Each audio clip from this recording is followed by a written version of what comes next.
Kadhu. Video baasisin guddisaati. Rabbuna guddisee maal na guddistaatu guddadhu mee gara nan guddate. Ati si baasaati video baasi asii. Si baasu fanni na dhaqda caqasika. Ishin dubbatiin ka amma baasutti waa sagal keessan fiigin ka. Garaa na nyaata. Naafi di videos baasi. Haalan godha. Ila ada jallu. Ila. Nargame video. Dhaggeeffadhu kaasii kennuuf ta'a. Ashi. Quraan Nabii Muhammad irratti buufame moo buufamne yookaan itti kenname moo kenname? Naa kennamu haa buufamu isatti kennameera. Yoo jaarrame Nabii Muhammad sinii fidete moo ati alamma waa'ee Qur'aanaa. TV duubanta. Maa jalisa reshi. Maa jalisa maa wasa kal keessa fiigdaa. TV duubanta. TV duubanta. Ishina bidika raga waan biraa kendeemi. Qur'aanni duratti buufameen. Anish atakkanatti aarte. Atakkanatti gaalte. Atakkanatti aarte. Atakkanatti gaalte. Wanta aare tokko illee qabu dhaggeeffadhu. Ati calistee itti takkaamitu godhadhu dhaggeeffadhu wanta si gaafadhe. Waan biraa ani kanan jedhe amma waa'ee Qur'aana irratti buufamu irratti buufame jedhee sin gaafanne. Kana nagaafadhu siin hin jenne gaafi asumatu afaan keenya lammaa. Afaan keenya asumata lammaa. Nabi Muhammad iyyuu amantii Islaamaa sinii fidee. Ishi Nabi Muhammad immoo amantii Islaamaa fiduu isaadhaafi maaf naan kennitu ragaati maa waan biraa keessa fidda. Si kennu fanta bareechee maal taate mucatti lafa qabsitee si kenna. Waan biraa naa seenaa kennitas. Mistiran baasin jedhi ka. Mistiran baasin naan jedhi. Inni dhoksinaa. Bakkee san hin dhoksinaa. Maalirraa kaan iddoo kana akka keenya beeksifni gaaffiin koo uumaa kee himuu saalfatteetiyyuu uumaa kee himuu saalfattee irraa gorte dhaggeeffadhu. Ati nama uumaa kee. Tiraana jalaan baasin naan jedhi bakkee san. Natti. Ara callisi taa'ee bismillah maraatti uumaa kee ani jechuudhaan beekaara si darbe uumaa kee himuu saalfannaanini uumaa kee himuu saalfattee eenyu akkasii himuu si uume himuu saalfatteetiyyuu gara nabi gara amantii islaamummaa tachuu taalte ishi immoo nabi Muhammadtu amantii islaamaa sinii fide jette ragaa sin fidduure maaltu waa'ee quraanaatti achi si fiisse. Amma waa'ee quraanni eenyu irratti buufame maaliif buufame irra hin jirru maalirra jira sumatiyyuu amantii islaamaa nabi Muhammadtu sinii fide jette. Ishi maaliif ragaa naan kenni ture?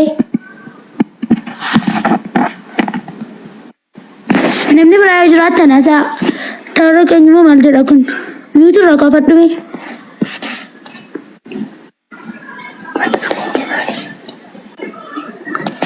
Taara keenya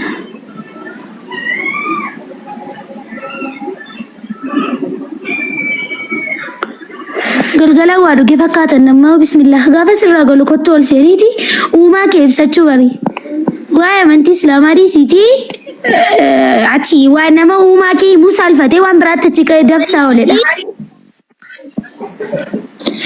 Taara keenya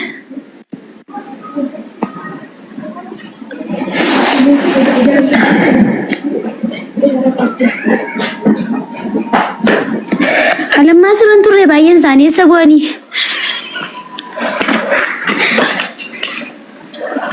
Sagalee keera gaanii baani. Lakki wallahi baay'een isaanii kochuudha ani gaaf sagaleen koo dhagaamaa ture ni tayyiba. Dhagaamaa jira siluma gaafa ragaa dhaban isaan gara Nabi Muhammad itti deeman sallallahu alaihi wasallam gara kamitti deemanii ragaa jiraadha harraba siluma jechuudha namni liquudha. Maaliif nuti hin beekna gadi buufna waan beekaniif. Wallahi gaafa namni waa'ee uumaa isaanii gaafachuuf jedhu uumaan keenyudha amantiin kee maal gaaffii makanatu akka waan gaaffii qabrii keessaatti itti cima maal akka ta'e hin beeku malee kanuma gaafa gaafatamanitu utaalanii bahu yookiin immoo bakka Nabi Muhammad itti achi deebi'u yookiin Quraana yookiin islaamummaa arrabsu jechuudha kanuma bakka hojii isaanii.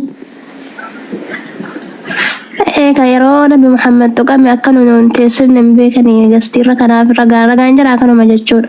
Akka nuun teessifne hin beekanii moobaayiliin tokko intarneetii isaaniitu jiran gashuuf yoo ta'e rakkatu beektaa kanaaf keessumaa galgala kana immoo obsaa yoo wajjin haasa'an malee dhuganii dhufu natti fakkaata.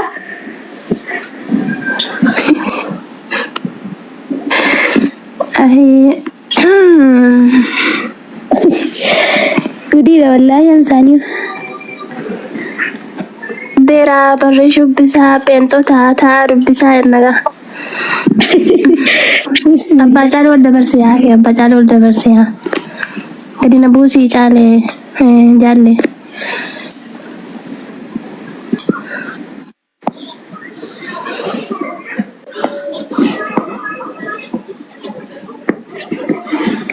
jira manni.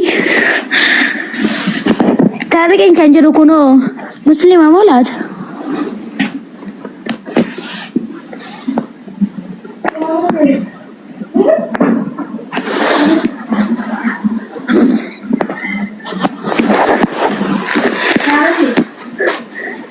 Sagaleen koo jira Tayyiba. Ni jira beektaa jarri dubbadhu jira maare. Urji. Assalamualaikum warahmatullahi wabarakatuh. Waalaikumsalam warahmatullahi wabarakatuh. Akka walta nagarsiisanii jirtu. Jirra alhamdulillah. Baga nagaan dhuftan. Baga nagaan dhuftan maashaallah tabaarakallah. Rabbi isinirraa jaallata. Mee yoo si arganii dhufan immoo hin beekan bool nu harkisime warra hoolota. Abbaan caalii aangoonaa kennu dide guyyaa keessallee irraa fudhadhaa ta'an.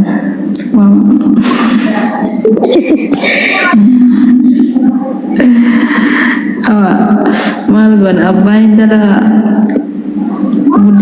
reebee guddisa ka maal goona ree abbaa irratti hin dubbatan jennee teenyaan.